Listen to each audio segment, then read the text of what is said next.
এবার মৃত নদী সংস্কারের বিরুদ্ধে উঠেছে গুরুতর অনিয়মের অভিযোগ, দুর্নীতির অভিযোগ। যে নদী সংস্কারে বেশ কিছু দুর্নীতির অভিযোগ উঠেছে প্রশাসনের বিরুদ্ধে।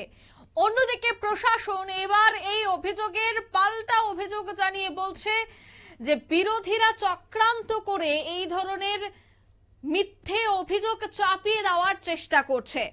ঘটনাটি ঘটেছে, এই ঘটনাকে কেন্দ্র করে কিন্তু দেখা গেছে ফটিকরাই বিধানসভার অন্তর্গত কাঞ্চনবাড়ি গ্রাম পঞ্চায়েতের 5 নম্বর ওয়ার্ডের বলাই বাজার এলাকায় ব্যাপক চাঞ্চল্য। জানা গেছে অব্যবহৃত জলাশয়ে বা মৃত নদীর সংস্কার প্রকল্পে দুর্নীতির অভিযোগ তুলেছে বিরোধীরা, আর তাতেই মুখ খুলেছেন দফতরের আধিকারিক এবং স্থানীয় জনপ্রতিনিধিরা। এক প্রতিক্রিয়ায় কাঞ্চনবাড়ি গ্রাম পঞ্চায়েতের প্রধান শেলী ভট্টাচার্য দাবি করেন, বিরোধীদের পক্ষে ইচ্ছাকৃতভাবে মিথ্যে তথ্য ছড়িয়ে সরকারের ভাবমূর্তি ক্ষুণ্ণ করার চেষ্টা করছে। তার বক্তব্য যে প্রকল্পের সমস্ত কাজ ওয়ার্ক অর্ডার অনুযায়ী সম্পন্ন হয়েছে এবং কোথাও কোনো অনিয়ম হয়নি। অন্যদিকে সংশ্লিষ্ট দপ্তরের আধিকারিকরা জানান, প্রায় 30 লক্ষ টাকার এই প্রকল্পের জঙ্গল পরিষ্কার এবং মৃত নদীর তলদেশে মাটি খননের কাজ নির্ধারিত পরিকল্পনা অনুযায়ী সম্পন্ন হয়েছে। তবে কালভার্ট নির্মাণ বা রাস্তা সংস্কারের জন্য এই প্রকল্পের কোনো বাজেট বরাদ্দ ছিল না।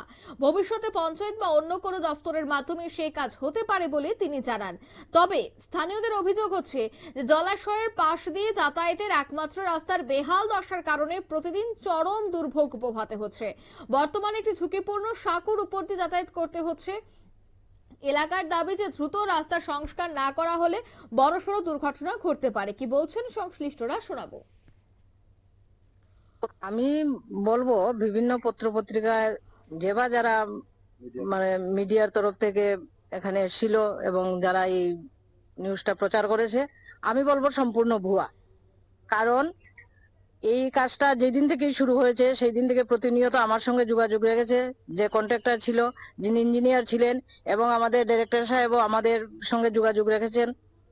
তো আমি এটাই বলবো, দীর্ঘ 25 বছর ধরে, তারও বেশি হতে পারে, এই পরিত্যক্ত জলাশয় এইভাবেই পড়েছিল। কেউ তো কোনোদিন এটার উদ্যোগ নেয়নি। তো একদিন আজ থেকে প্রায় বছরখানেক আগে আমাদের মিনিস্টার ওই রাস্তা দিয়ে যাচ্ছিলেন আমাদের সঙ্গে। তখন উনি ওই জলাশয়টা দেখে একটু এগ্রি হয়েছিলেন যে আরে এটা তো খুব সুন্দর জায়গা, এটাকে যদি একটু পরিষ্কার পরিচ্ছন্ন করে এখানে মাছ চাষের উপযোগী করে তোলা যায় তাহলে তো ভালো হবে। তো আমরা সঙ্গে সঙ্গে সায় দিলাম যে ঠিক আছে। তো তারপরে আমরা বিভিন্ন প্রক্রিয়া মেনটেন করলাম যে এখানে যারা এই জলাশয়ের মালিকাধীন রয়েছেন তাদের নিয়ে আমরা পঞ্চায়েতে বসে মিটিং করেছি এবং তাদের নিয়ে একটা কমিটি গঠন করার আমরা সিদ্ধান্ত নিয়েছি। যেহেতু কাজ সম্পূর্ণ হয়নি তার জন্য আমরা কমিটি করিনি, এখন তো সম্পূর্ণ হয়েছে, আমরা কমিটি করব। এবং আমি বলবো, বিরোধীদের চক্রান্ত সবসময় এইরকমই থাকে, কারণ তারা কোনোদিন ভালো কাজ করেনি দীর্ঘ 25 বছরে, এবং ভালো কাজে তারা সবসময় বাধা হয়ে দাঁড়ায়। তো তারা যে বলেছে যে এখান থেকে টাকা গায়েব হয়ে গেছে, কাজটা কি ওরা করেছে না আমরা নিজেরা দাঁড়িয়ে থেকে কাজটা করিয়েছি, সেটা তাদের কাছে আমার একটু জানার ইচ্ছা ছিল। কারণ এখানে 7 হেক্টর জায়গার মধ্যে মাত্র 2 হেক্টর জায়গা কাজ হয়েছে।